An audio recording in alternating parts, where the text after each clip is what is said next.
Hey everybody, Jeff Antoniuk here from JazzWire. Welcome to Guided Listening. Very good to be here with you today. And actually, when I say I'm here, I'm actually not. I'm in Minneapolis today and doing some workshops and some guest artist stuff and a feature concert tomorrow night at one of the colleges. So that's very cool. I know I'm having a good time, but I also know I'm cold in Minneapolis right now. Okay. We're going to be listening today to One by One, a great Wayne Shorter tune. It's off the Ugetsu album by Art Blakey and the Jazz Messengers. It's a really, really slick tune, and it's bluesy, and it's funky, and it's grooving. It's got an intensity, but it's hummable and singable. There's really a lot that's going on here. I'm always fascinated to listen to what the rhythm section is doing and how they're playing, how the soloists are sort of treating things. So there's really a lot going on here. And we, by the way, coming up, I know, in 6 or 7 months, but it's going to be here before we know it, and we're going to be sold out before you know it. We have 3 jazz workshops built for adults, built for you, coming up. In the DC area, our 22nd annual workshop, the JazzWire Summer Summit, and it's in late July. Dates are right here, because I can't remember them. Right before that, in Minneapolis, St. Paul, we're doing the Twin Cities Summit, first annual, first time ever, mid-July, right there, right? And then in Edmonton, Alberta, Canada, my hometown, in conjunction with MacEwan University at the end of June. So we have 3 opportunities where we get adult musicians together playing all instruments, playing small group jazz, talking about style, talking about improvisation, and doing a ton of playing together. Does this sound good? Yeah, it sounds good. So 3 different places in 2 different countries, and I hope we'll have you with us. Why do I bring this up? This is one of the tunes we're going to be working on. I haven't decided which summit yet. So if you're going to be joining us, leave a comment and let me know which summit you're at and if this is a tune you want to be working on. If you have requests, let me know. I'd love to know what kind of tunes you'd like to be working on. Okay, so let's jump into this.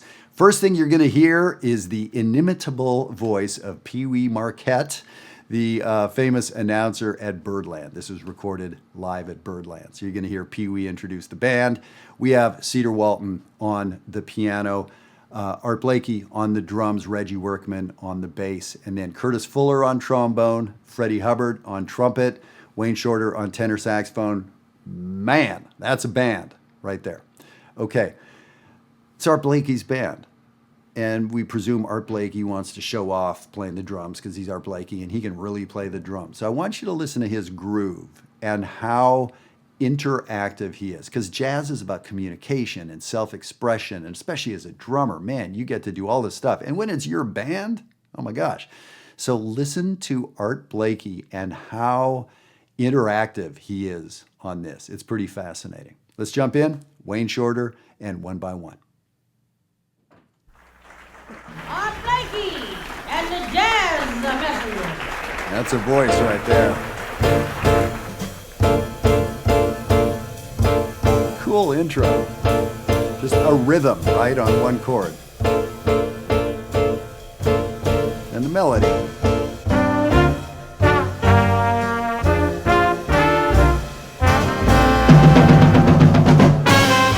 Art Blakey with those triplets. Great. Man, and all the stops and starts and the dynamics.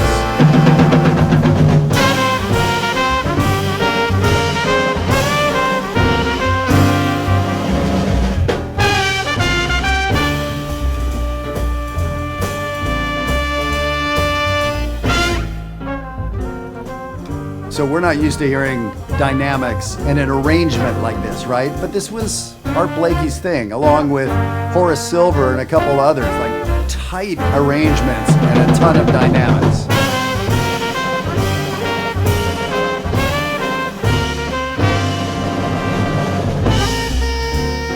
Okay, so I asked you to listen to Art and the interaction with the solos, how much he's changing things up.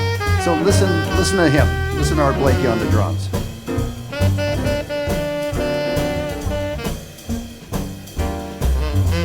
So he's playing a shuffle.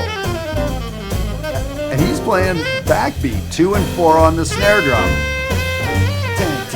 dang,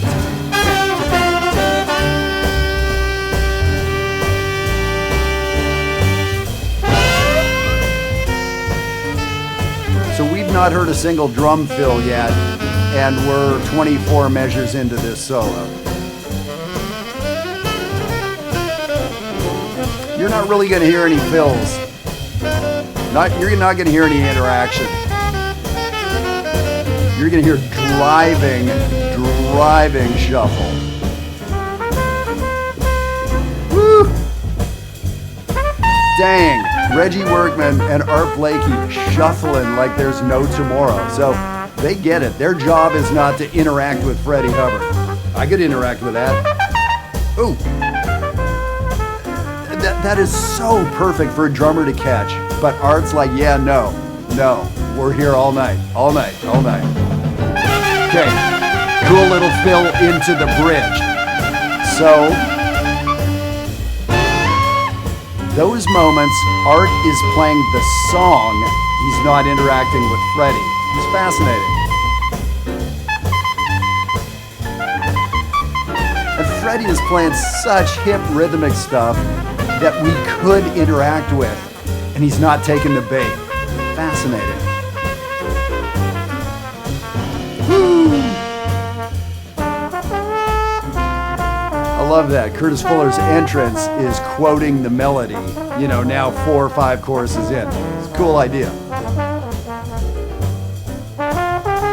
It's a little quieter, and now we can hear the bass and the drums.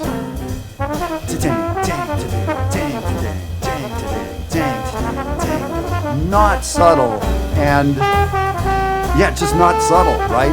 It's not that subtle jazz drumming or that interactive jazz drumming. And a lot of 2 and 4, right? It's like rock and roll shuffle.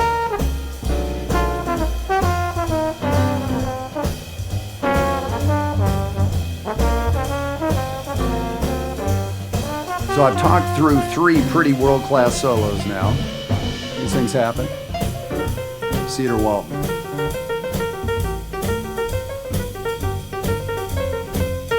And with this tempo and this shuffle feel, Cedar came in with a lot of 8th note triplets, which is not a rhythm we use a lot all the time in jazz. 8th notes or 16th notes. 8th note triplets are an ornament or an embellishment, but at this tempo and with a shuffle, it kind of begs those 8th note triplets. So it was cool that he came in with those. Block chords to help build the energy. A lot of piano players will do that.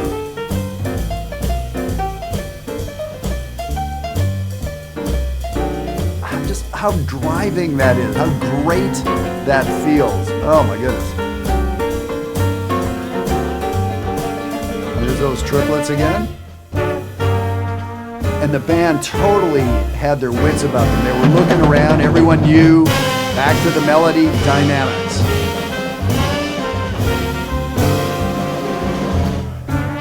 And that huge roll down to nothing. Slick.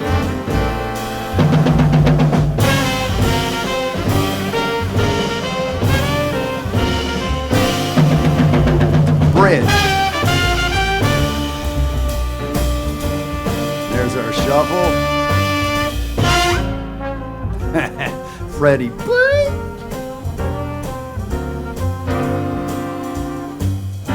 And it's great how the melody goes from unison into harmony, in special moments. Very cool.